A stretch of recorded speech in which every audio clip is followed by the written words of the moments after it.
any sense. There's no point, right? So y'all are the last piece that actually makes it go, right?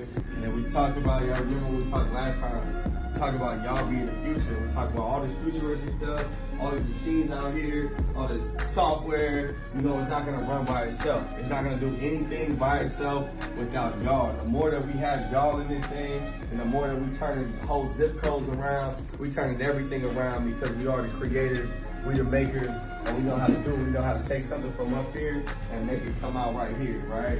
And the fact that, you know, we got to touch down, and y'all two, most importantly, when I talked to you last time, you said, I'm thinking about working here and here, and now you got it. So congratulations for you there. I'm so excited for you, my man.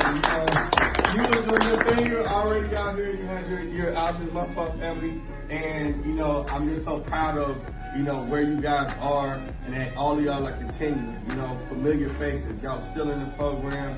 This is what we cling on to, and we are the new wave, right?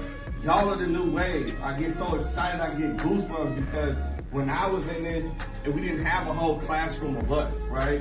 We didn't have a whole classroom of people that came from where we came from, that's dedicated and down, and we have the whole cycle, right? And you can see it, right? Just graduated, 50 bands, like that's insane. And all you're gonna do is continue to keep earning, right? So if that's where we started, and that's what